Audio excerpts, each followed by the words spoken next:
Welcome to the October 2012 edition of BALLE's Community Capital Webinar Series. My name is Alyssa Barron-Mensa. As I thought I just told you all a couple of minutes ago when you apparently couldn't hear me. I serve as Managing Director at BALLE. We have about 55 communities from across North America registered for today's webinar. We're delighted to have you with us. If you're dialed in by phone but you've not yet joined us in the webinar room, you can find a link in your reminder email from Allie Walker. Because of the number of webinar participants, we have the phone line muted. So if you've got a question at any time for the presenters, you can type it in the chat window. We'll catalog them while they present, and we'll hold most of those questions to the end of the webinar when we have time set aside for Q&A. If you've got technical difficulties at any point during the webinar, you can note them in the chat window, and our staff member Allie Walker will send you a private chat to help you get it sorted out. The private chat shows up as a new tab in that right-hand corner of your screen in the chat window, and it will flash red once the private chat has been initiated. After each webinar, we email everyone registered a link to the full recording along with the presentation slides and a copy of the questions from the chat. So please watch for these materials from Allie over the next few days, and we'll be adding to them this month a file from Jenny Kassan, which includes some details for anybody who's interested in the nitty-gritty of the crowdfunding provisions of the Jobs Act. We'll be sending that along as well. So this series launched in 2011. We're delighted to be continuing it. Our Community Capital webinars are held the second Tuesday of every month at this time, 10 a.m. Pacific. The series is co-hosted by RSF Social Finance with advising from a wonderful group of community capital pioneers listed on our website. And the series receives underwriting support from RSF, Portfolio 21 Investments, Main Street Resources, and Solidago Foundation. We suggest you treat these webinars as an opportunity to bring together a group of business owners, social entrepreneurs, lenders, philanthropists, investors, anyone in your communities who's interested in the topic. After listening to the webinar, you might spend an hour discussing with your group the applicability and relevancy to your community. So today we've got Jenny Kassan, founder and CEO of Cutting Edge Capital, and Frank Knapp, president and CEO of the South Carolina Small Business Chamber of Commerce, and a steering committee member of the American Sustainable Business Council, or ASBC. Jenny has over 17 years of experience as an attorney for and creator of social enterprises, and has particularly extensive experience with direct public offerings, non-profit, for-profit joint ventures, cooperatives, and creative financing. Frank is a tireless advocate for small businesses and is a member of many committees working to advance small and sustainable business at the state level and nationally. In 2002, he co-founded the South Carolina Small Business Chamber to promote the general interests of small business at the state and local government levels. And Frank has been one of the leaders of ASBC in doing this crowdfunding work we're going to hear about today. So we're about to get started. We're going to move through a little bit of making sure we're all on the same page about exactly what we do and don't mean by crowdfunding. We'll talk about the legal landscape and how the Jobs Act has changed that landscape, and where we are with the SEC rulemaking process. And then we'll move from that background to understanding this explosion of new online platforms and what's next. So with that, I am going to pull up the presentation here. And Jenny and Frank, I heard you both checking in at the beginning of the webinar that we were all set with you. So Jenny, let me find you in the list here. And I've just given you the floor. So feel free to take it away. Great. Can you hear me? Yes. Okay, great. I'm getting a little echo, but I will try to ignore it. Okay, great. So a lot of people are talking about crowdfunding these days, so I just want to make sure we're all on the same page. What crowdfunding means to me, and what I think it probably means to most people, is raising money from the public. So unlike a lot of ways that people raise money where you have to do it privately, you're actually out there advertising to the public, either on a website or even just maybe talking to people in your community. And it's generally a large number of people, each giving a small amount towards your target. And oops, there's two number ones here. It should be 1 and 2. So to me, as a securities lawyer, I think it's really important to distinguish between two types of crowdfunding. One that involves selling securities and one that does not involve selling securities. And that's a really important distinction because it really affects what you can and can't do.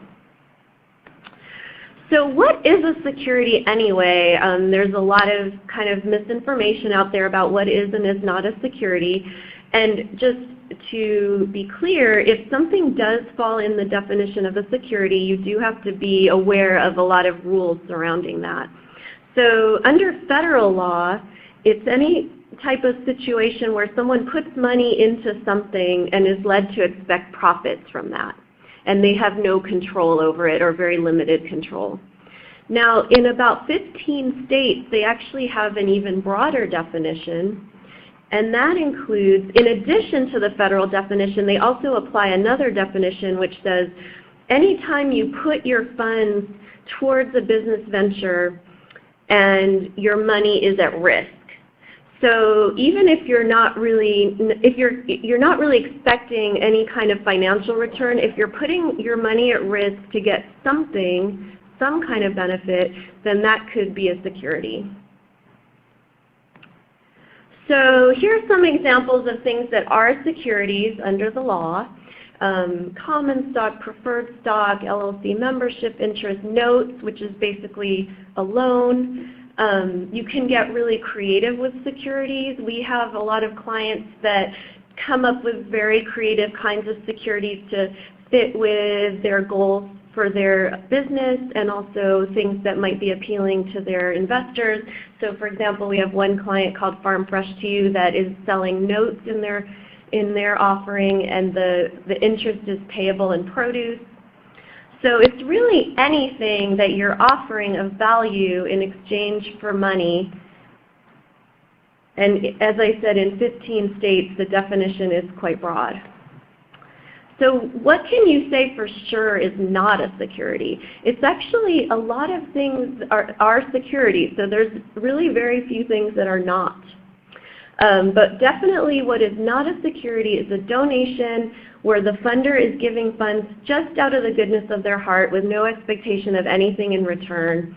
If you read the case law on this state test of what is a security, it implies that if you offer anything of value at all in return, that it could be a security. But I think we can probably agree that if what you're offering in return is of very minimal value, like a T-shirt or an invitation to an event, that the securities regulators aren't going to say you're offering a security.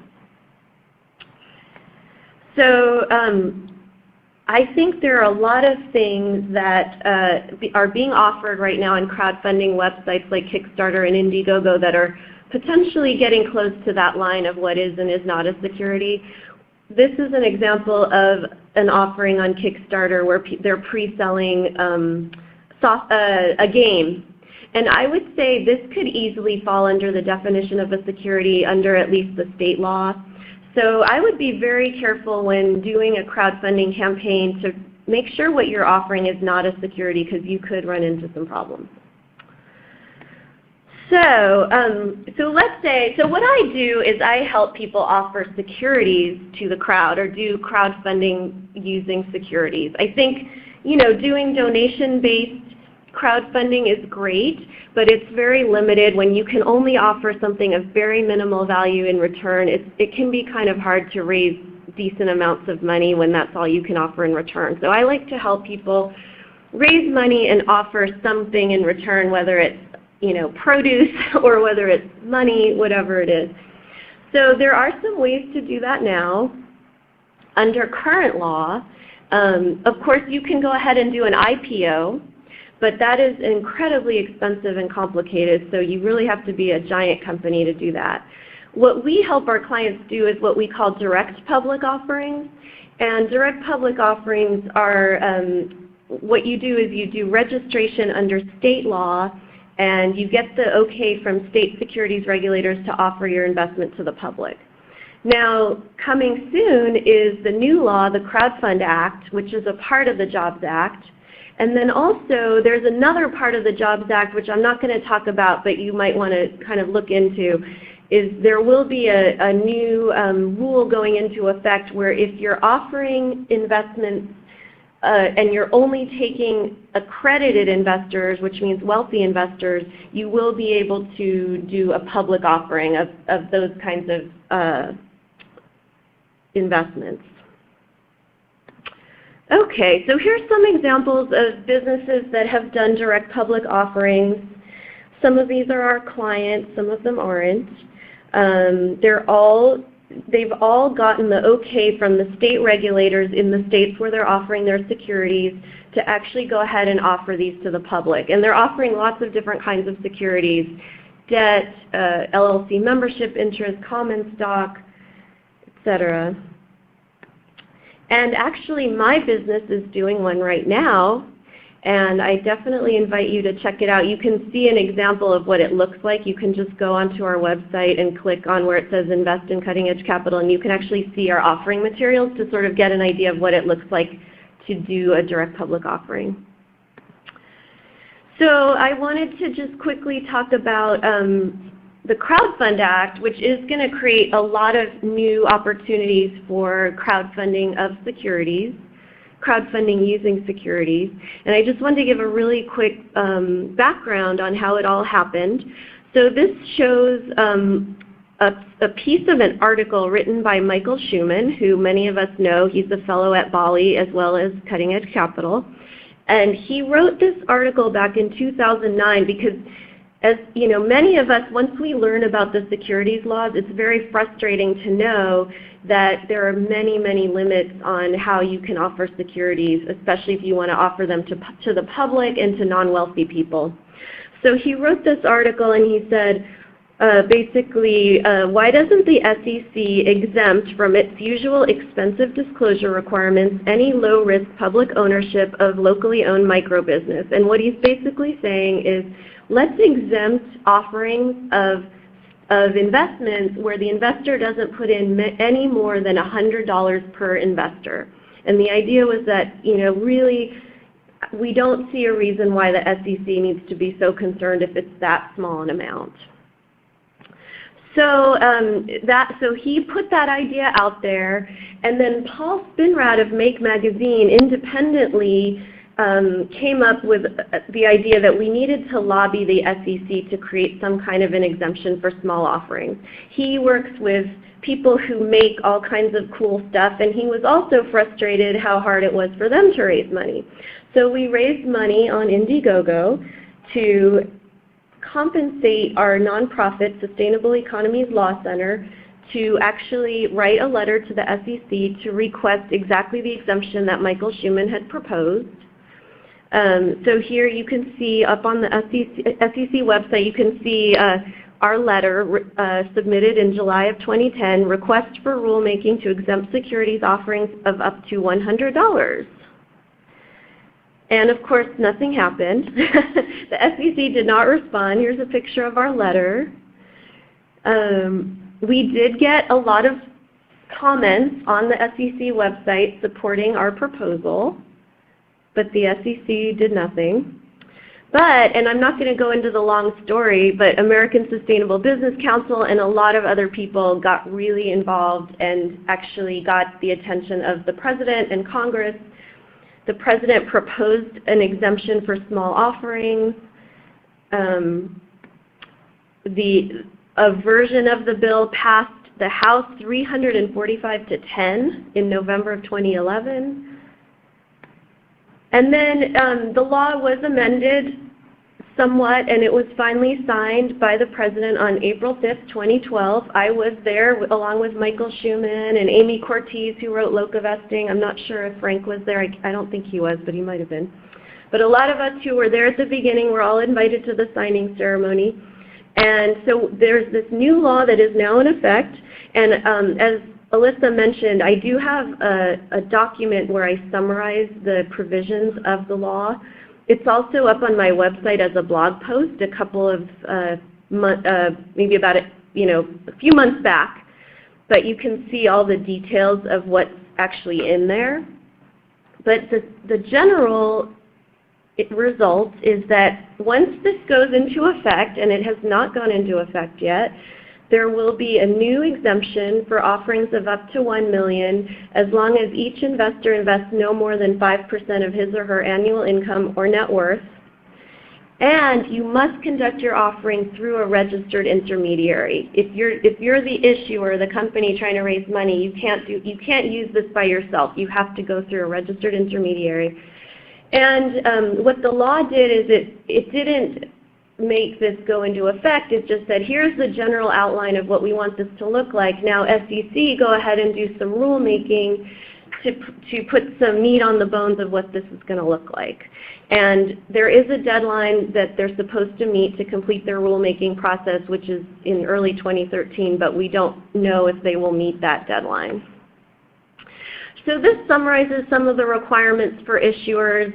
There's a lot more than this, but basically you have to provide a bunch of information. You have to, the part that's going to be pretty difficult for people is this part about the type of financials you'll have to provide if you're using the Crowdfund Act. If you're raising over $100,000, you'll have to provide reviewed financial statements, and if you're raising over $500,000, you'll have to provide audited financial statements, and that will be pretty challenging for a lot of businesses. And then, like I said at the bottom, you're not allowed to actually advertise your offering. You can only direct people to the intermediary's website. And that's very different from the direct public offerings that we're doing now, because when you're doing a direct public offering, the issuer definitely can go out and advertise. You know, the issuer's officers and directors usually are the ones that go out and advertise the offering. And then if you want to be a platform, you know, so none of this will go into effect until we have platforms that have been approved by the SEC and also have become members of FINRA, which is the body that regulates brokers.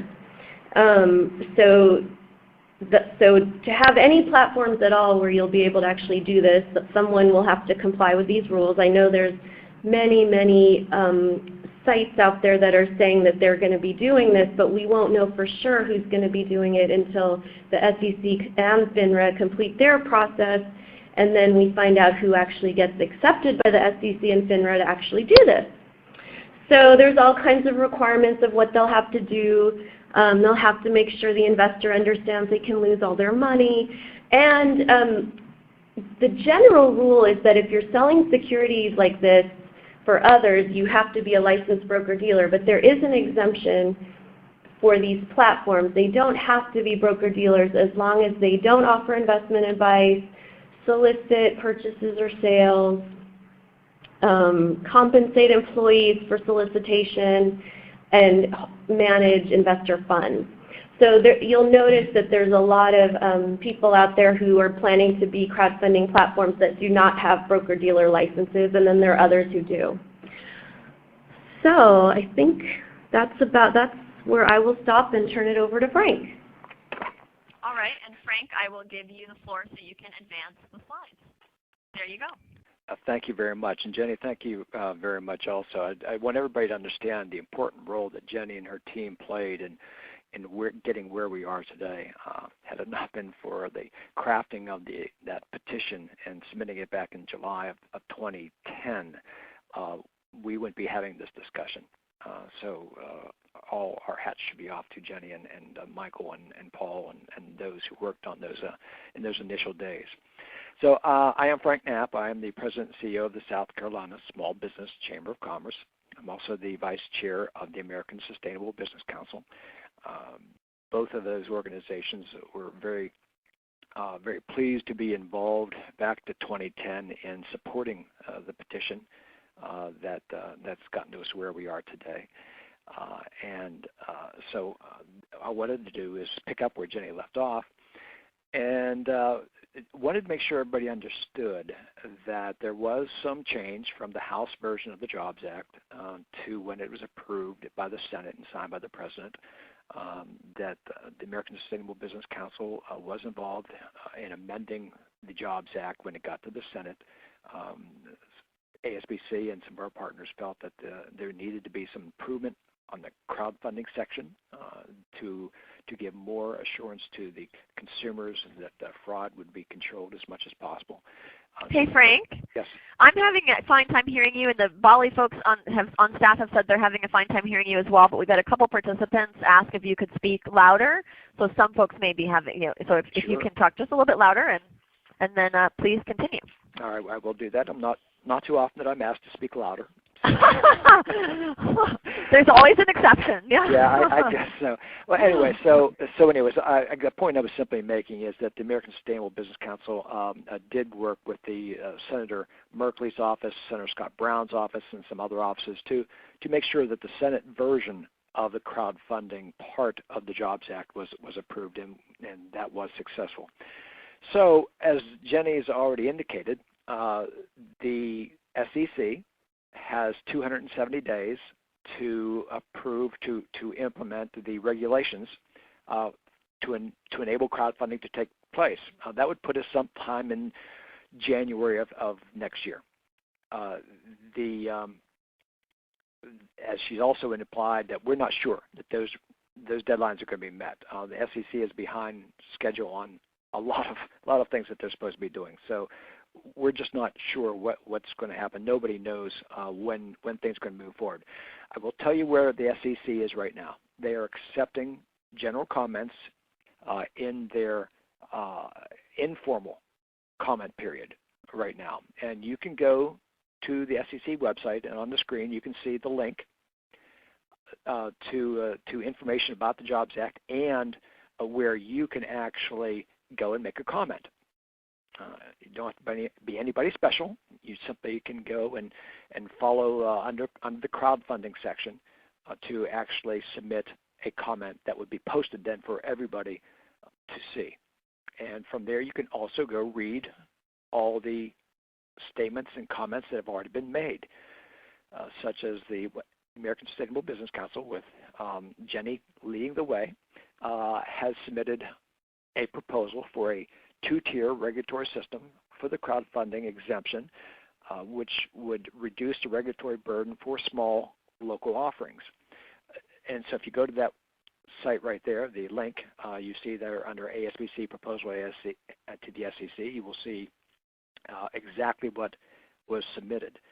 Now, what that submission basically does is revert back to the original concept that was in the petition of July 2010, where what we are proposing is very small investments and putting a cap on the total amount of investment. And the concept again is if we limit the exposure, if we limit the risk to the investor, then there should be also much reduced regulatory oversight by the SEC. And so the proposal that the American Sustainable Business Council has submitted would basically say that in exchange for keeping the individual investments no more than $250, and that the cap on the total amount of investment being sought of $100,000, and in addition to that, that the investors would be from within 200 miles of the offerer, of the issuer, so to encourage the investor to go meet the issuer, the business person, to see their business if it's up and running, to be able to literally, touch it and feel it and smell the business, to give them a much better sense of what they're investing in. And we really feel that these measures will dramatically decrease any potential of fraud. The more local the investment, the much more chance that there's no fraud being committed. It doesn't guarantee you a return on your investment. It doesn't guarantee you won't lose all your money. But that's what investment is. It is a risk, but we do want to eliminate the fraud. So that is what has been proposed by the American Sustainable Business Council. Will we get there? When will SEC approve of regulations and hopefully agree with the American Sustainable Business Council's proposal. By the way, there's an image of the first part of our proposal. We don't know, and because we don't know, we all need to take a deep breath. There really is no real urgency to dive in to make decisions at this point. Portals will be everywhere. You've already heard that, and there's nothing wrong with people wanting to be in the business of running a portal. I mean, we're supportive of businesses, and we think that's good. But we also anticipate there will be hundreds, if not thousands, of people wanting to set up portals. That will be there'll be such a massive amount of these out there. It's going to be very confusing for both the investor and the issuer of where to go, what to do, who's best. It's important. We feel it's important that the organizations do not rush into any type of commitment right now, because as Jenny has already pointed out, you have no idea if a portal comes to you and or a potential portal says, "Oh, sign up with us," that they'll even get the approval of the SEC. We are so early in this game. We do not know what the regulations are, and we're nowhere near the SEC taking applications by portals. So strongly urge you not to make any commitments to anybody because there's plenty of time to make the right decisions. The American Sustainable Business Council is going through our due diligence right now. We want to stay involved. We were not only involved in the advocacy for establishing crowdfunding as another means for access to capital for small businesses and entrepreneurs, which is extremely important, one of the number one issues for small businesses and micro businesses. We are talking to potential portal owners out there and the intermediaries. We want to have an involvement with a portal that is going to be branded as the best practice. When the SEC issues their regulations, it will be sort of the lowest common denominator across the board. There is the opportunity for ASBC and our partners to step it up the game from there, to actually have some principles in operation that are higher than what is required by the SEC. We are very concerned that the public is going to hear about some disaster or hear about some fraud, and that investors will stay away, and that will kill off all the work that we've done. What we want the investors and the issuers to feel is confident when they sign up with a portal that they are getting the best attention and the best practices, and they will have the highest quality of an experience. So ASBC has been talking to some portals, potential portals, and we would like to suggest to all our partners, to all the BALLE people, that we agree on moving forward together. That if we can identify a portal that serves all of our needs and that we properly brand it so that the public and the issuers feel confident that, yes, this is the portal that we want to be involved in, that we believe that we can do that if we all work together and we have a common portal that we all can use that would be able to differentiate once you're in the portal to individual groups so that you don't lose your identity, but you would have the overarching frame of the portal. It's going to improve marketing dramatically. It will help all of us in developing a revenue stream back to our individual organizations. And again, we need to do this to cut through the masses of portals out there. Because if we're all on our own, we will all be out there fighting the battle of recognition. If we work together and come to a consensus of what we want this to look like, we really have the opportunity to put all of our partners in a much better position to be able to help their constituents and also their own organizations. So we are in discussions, ASBC. We have a conference call this week with some of our key partners and their representatives, and we're going to have more of a discussion of exactly what we would like this portal to look like and how it would operate. So we're going through this process methodically. We have time. Everybody has time, and we want to do it right for all of our benefit. So that's where we are. And I thank you for the opportunity for being able to talk with everybody, and look forward to answering any questions. Okay. Thank you very much, Jenny and Frank. We've already got maybe a dozen questions in, and I'm sure that additional questions are going to come in. So here's what I'd like to do. We've got a couple kind of basics, let's understand terminology questions, some questions around understanding securities, one or two about Jobs Act provisions, a question about the ASBC proposal, and then moving into really understanding portals or platforms or intermediaries. We've used all of those terms during the call today. So I'm going to start with the basics. And I'll ask this of you, Jenny, and then Frank, if you have anything to add, please do. Is the definition of a platform something like Kickstarter? So what do we really mean when we say platform or portal? What are we really talking about? They probably will look a lot like Kickstarter, but they will be different because we're talking about something under the new law.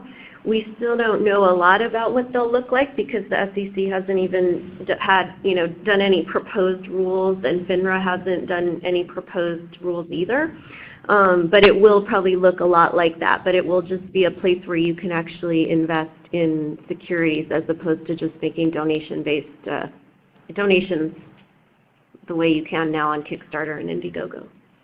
And so is Mission Markets a portal? What are they? Yes, so Mission Markets actually has a broker-dealer license, which means that under current law, because under current law, if you don't have a broker-dealer license, you cannot sell securities. So you can have a platform where you can channel donations to people, but you cannot sell securities. But Mission Markets does have a broker-dealer license, so they can sell securities. And when the crowdfunding law goes into effect, they will certainly apply to be one of the portals under the new crowdfunding law. But they already do sell securities under existing law, which basically means it's basically a private portal. You have to sign in and attest that you're accredited before you can look at the offerings they have right now. Great. And let's see here, another basics question. Can we better distinguish a direct public offering from crowdfunding? Because direct public offering feels like crowdfunding to folks. Right. So can we revisit what that difference is? Yes, and I'm sorry I didn't make that clear enough. So what it is basically just two different tools that you can use for very similar ends. So a direct public offering is something that you can do now under existing law. And the main limit of a direct public offering is under existing law is, first of all, you have to find a federal exemption. And I'm not going to go into what those are, but you have to comply with a federal exemption, and then you have to comply with every single state's securities laws where you're offering your securities. So anyone who's doing a direct public offering, the one that I know of that offered in the largest number of states is one that did 16 states. And of course, every time you add a state, it adds some complication and some cost because each state is going to have slightly different requirements and is going to have a filing fee. So I'd say the main limitation of a DPO is if you want to do many, many states or all 50 states plus the territories, it's very tricky to do it under current law. Now, under the new law, that won't be the case, because one of the big deals about the new law is it actually completely preempts, not completely, but almost completely preempts state securities law, or securities registration requirements. So if you use the new law and you put your offering up on the platform, it can be offered in all 50 states. So that, I would say, is the main difference. DPOs also, it's a little harder to generalize about DPOs because each state is going to be a little bit different in what you have to do. So for example, in California, you can raise up to $5 million, and you're not required to have financials audited or reviewed by a CPA, whereas in Oregon, you are required to have reviewed or potentially audited financials. So if you're doing a DPO, you kind of have to figure out which states do I want to offer in, and then figure out what requirements are imposed in each state. Whereas under the new law, you won't have to deal with the states. You'll just deal with the one federal law. Great, thank you. And I will flag for everyone that we did actually 2 webinars in July and August specifically on direct public offerings, a couple different models for that. And so if anybody didn't participate in those live webinars, we will have the archives available for purchase at a much reduced cost sometime this fall. And if you did participate, then you should already have access to the archives. So I'll just point to those previous discussions for folks who want more on DPOs. Okay, we've got a number of questions now on really trying to understand what a security is or isn't. So let's start with this one. Does the broad definition of securities mean that rewards on Kickstarter are the delivery of those rewards? Okay, let's see here. I've been copying questions down in my own hand, and this one I didn't apparently do a very good job with. So if you're delivering rewards on Kickstarter, which is the Kickstarter model, these nominal rewards that you mentioned, Jenny, but the rewards you're offering are delivery of a product that does not truly yet exist. So I'm trying to think of an example of what that might be. Yeah, that's basically pre-selling of a product that doesn't exist. So that is a situation where people are putting their money at risk. So that, I would say, that definitely falls in the definition of the broader definition, which is imposed by about 15 states. It's called the risk capital test. That test came about when people were pre-selling memberships in a country club that hadn't been built yet. So I would say there's a good chance that those kinds of things could be considered securities. I don't know of any situation where there's been a crackdown by securities regulators on that, although I know there's more and more cases where people are pre-selling things and then not being able to deliver them. So I would not be at all surprised if we see a crackdown by the California securities regulators on this pre-selling thing fairly soon. So I just wouldn't go there if I were you. Got it. Now, we had another question here. So we've talked in previous webinars in our series about folks, say, in what we called community-supported enterprises who will raise funds and then will give out rewards, like, say, a restaurant giving a certain number of meals to their donors. Essentially, it's another take on pre-selling of goods, which you were just describing. But so we had a couple of questions that said, if a business is using a crowdfunding intermediary, like one of these ultimate portals or platforms, and they offer a service such as a meal or a voucher or credit as a reward, would that constitute a security and require registration? It could very well. What you really have to do is check your own state. We do have a website up on the Sustainable Economies Law Center website. We do have a page that lists the states that do apply the broader definition of securities, and really even within those states there is some variation. So to really be on the safe side, you might want to check your own state's definition of a security. I even had a situation where I had a client that wanted to do a zero interest loan, a zero interest debt offering. And some would argue that's not a security because you're not, under the federal definition it's not a security because you're not making any profit. But it could certainly be a security under the state definition because people are putting their money at risk for a venture and they may not get their money back. So we actually wrote a letter to the securities regulators to ask, if we do this, would you consider it a security? And we made arguments about why we didn't think they should, and they wrote back and they said, okay, we agree with you. If you do this, we won't impose, we won't enforce the securities laws against you. So when in doubt, if you really want to be on the safe side, I would go ahead and do that. Great, thank you. Let's see here. I think maybe one more question about securities. Jenny, you mentioned that unlike a direct public offering where you can absolutely go out on Facebook and Twitter and to all of your friends and say, please, invest, that with crowdfunding, you can't actually advertise other than directing people to the portal. So we had a question, but wait a minute, crowdfunding is about social networking. What do you mean I can't put it out on Facebook or Twitter? I know. Talk about that a bit more? It's a little bit unclear. If you look at the language that I actually put into the slide and into the handout that everyone's going to get, that's the actual language in the statute, and it is a little bit unclear. It basically says you can't talk about it, but you can refer people to the crowdfunding platform. So hopefully the SEC will clarify a little bit more what that means. It is kind of crazy. It's actually one of the aspects of the law that I really think was really wrong-headed. Okay, thank you. Okay, and Frank, anything to add on any of those fronts? I know we've been kind of in the legal basics, and that's Jenny's field. But anything else to add? Okay. Okay, now a couple of Jobs Funding Act provision questions. Jenny, you'd mentioned that folks have to somebody has to review financial statements.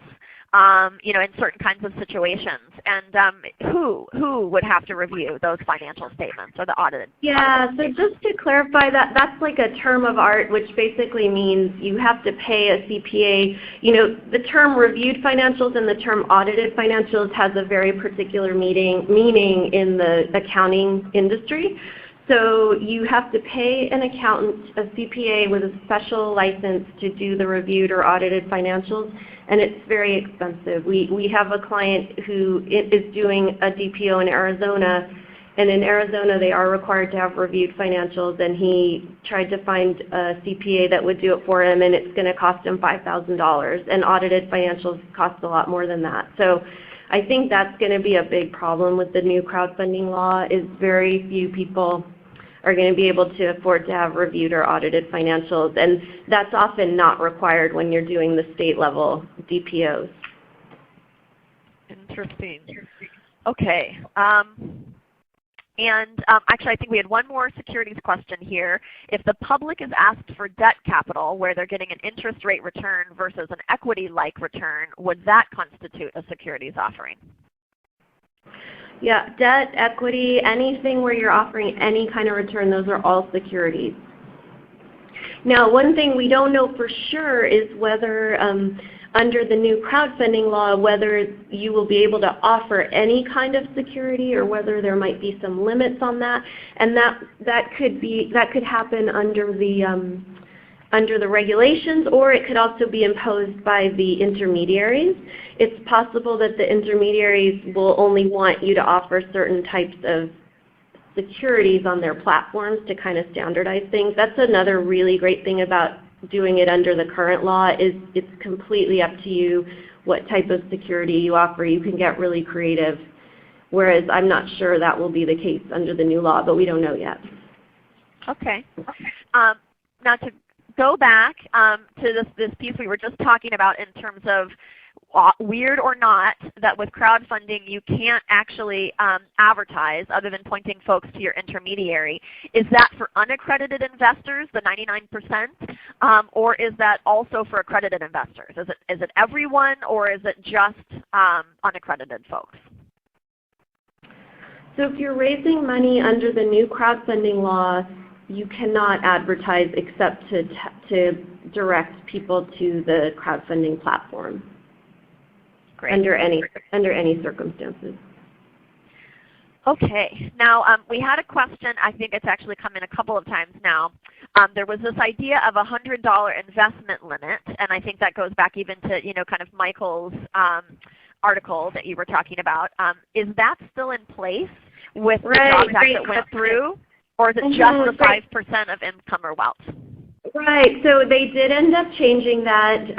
I guess when it got to Congress and the President, they thought that was too small. So they did end up changing it. So now it is just 5% of net worth or income. But what we did with the ASBC proposal is we kind of took it back to the original idea. We actually increased the 100 to 250 for inflation. But so what we proposed to the SEC is that if somebody is doing a crowdfunding offering and no one puts in more than $250 per investor, that they actually have a lower tier of regulation.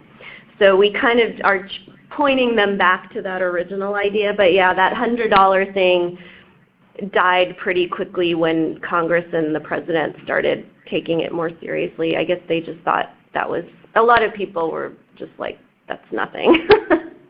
Okay. That's good to know. There's a couple more questions that have come in on securities, and so I'm going to move on from that. We've gotten a bunch of questions answered in that direction, and I'll direct folks. Jenny, of course, you've got a wonderful consulting practice and a lot of information on your website. So if there's additional questions about what constitutes a security or not, I know this is a very detailed area of work. So I will direct folks to Jenny for additional information there. I'd like to move on to talking some about the ASBC proposal. There's been some questions, and there's a number of questions about how this whole portal or platform business really works. So Frank, let's go to really understanding what the proposal is from ASBC that you put into SEC, that letter that we got to see the brief picture of.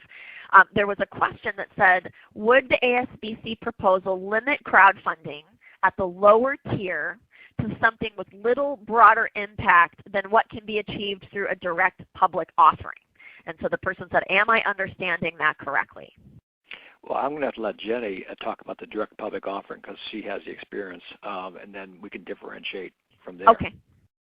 Jenny, is that question meaningful for you? I'm sorry, can you repeat it? I got distracted for a second. Sure, yes, yeah, there's always more questions coming in to take a look at.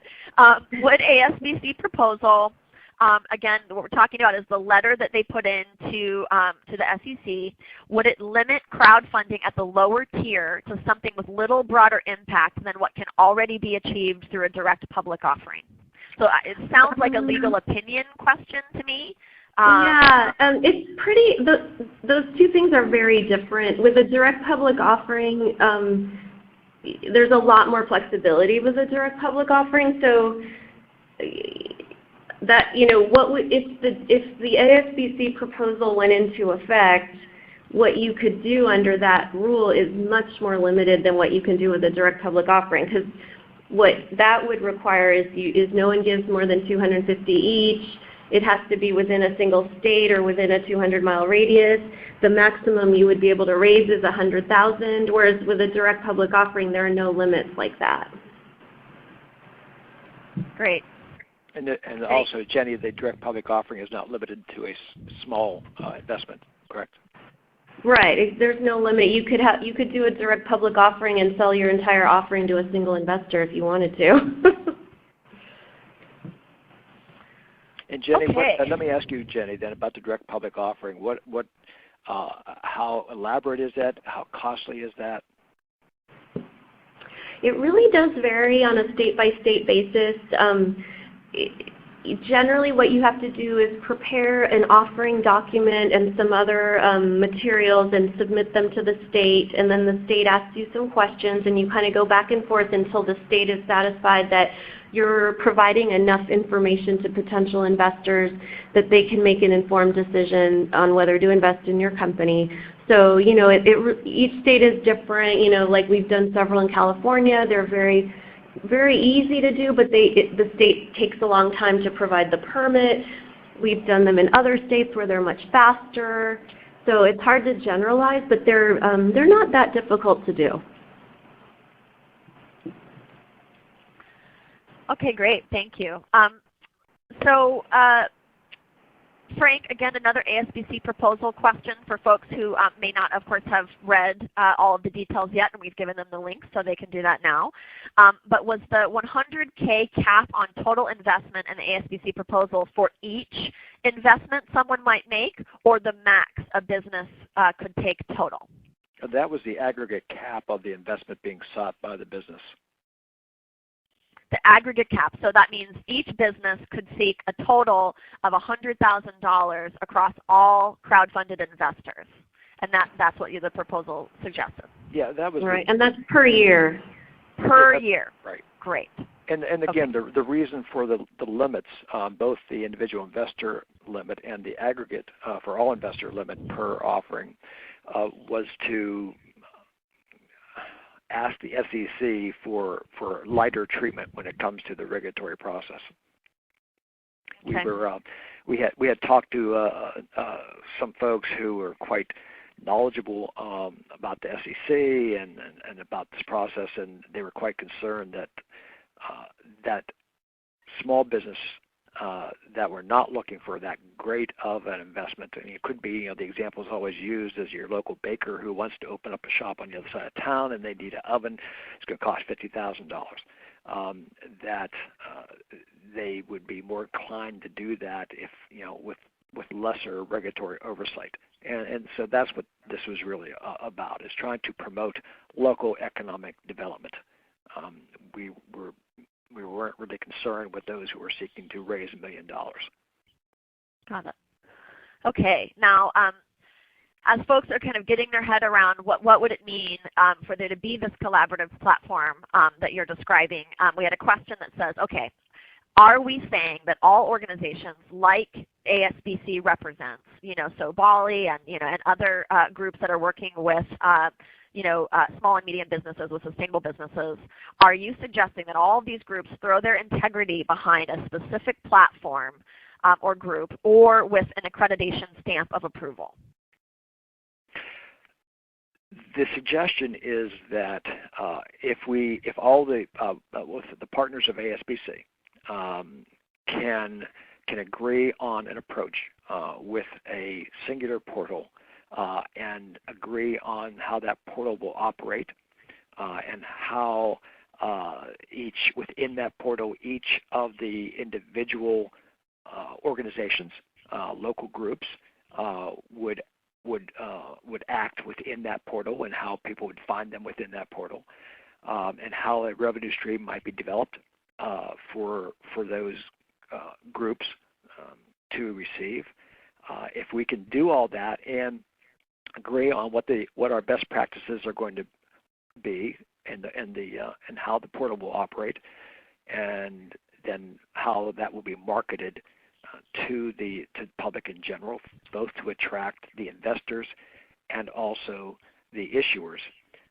That if that agreement exists, that we will all be much better off with a singular portal that we can all promote. Because from a marketing point of view, that is really going to be able to enable us to cut through all the clutter and to maximize our ability to make this to be effective.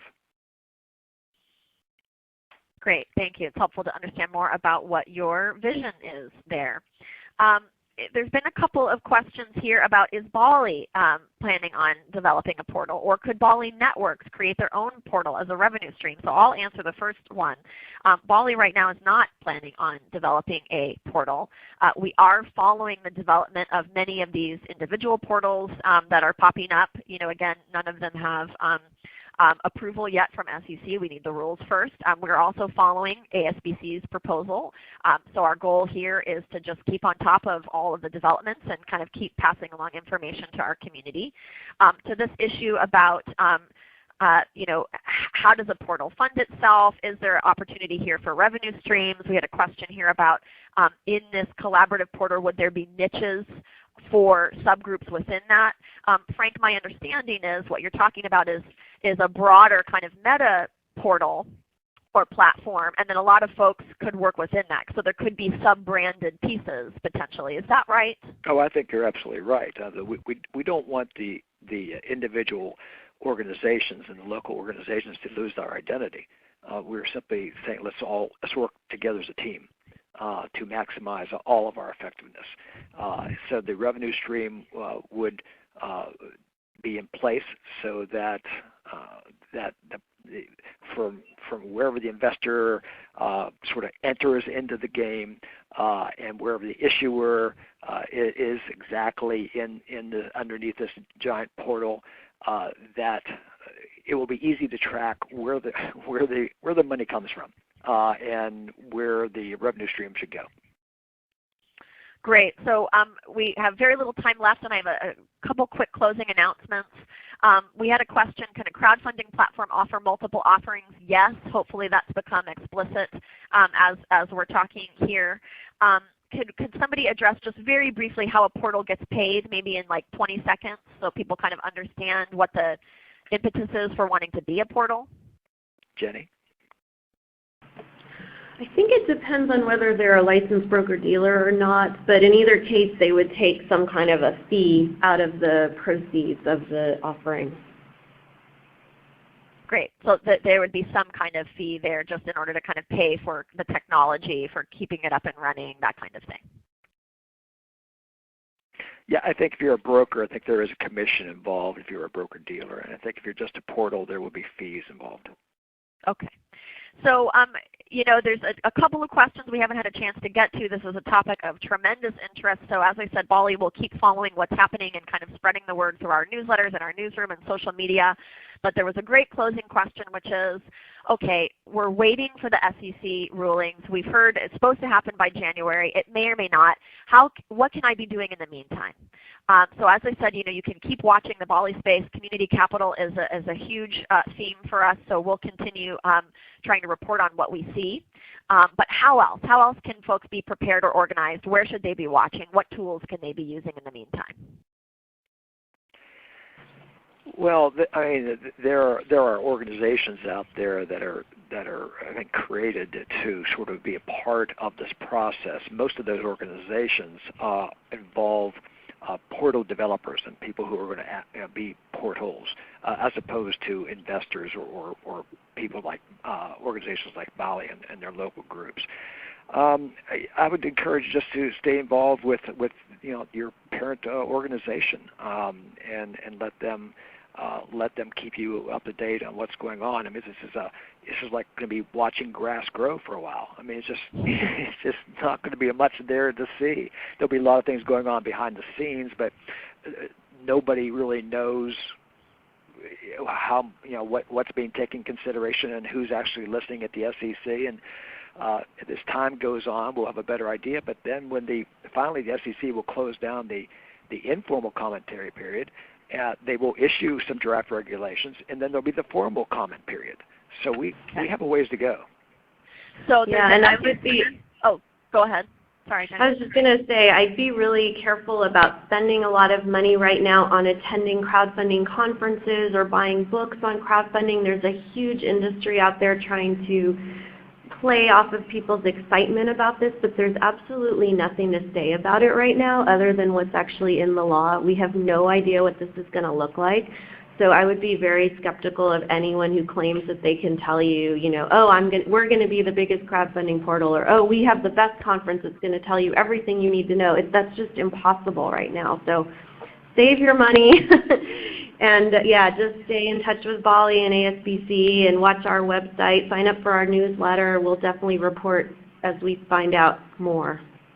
Great, and you can see, folks, I put a weird, funny little yellow marker here on this slide for the SEC website. That's where you can find informal comments. You can submit comments yourself. Ultimately, we'll move into a formal comment period once they've actually promulgated draft rules. We'll keep reporting on all of this. We need to go ahead and wrap up, so I appreciate all of the wonderful questions. As a reminder, we email everyone registered for our webinars a link to the recording of the webinar, the presentation materials, a copy of all of this wonderful chat conversation, as well this time as this excellent additional document from Jenny on the specific provisions of the Crowdfunding Act. So watch for all of that from Allie Walker over the next few days. And we welcome all of you to join us again on our November and December Community Capital webinars. You can find more information on our website at balocalist.org. So thank you so much to our wonderful engaged participants and to you, Jenny and Frank, for sharing your time. Thank you. All right, thanks so much. And Jenny, I see you've offered to answer more questions over email. So Jenny has given some contact information here in the chat window, and we'll all just keep learning together. So thanks, everyone. Thank you. Bye.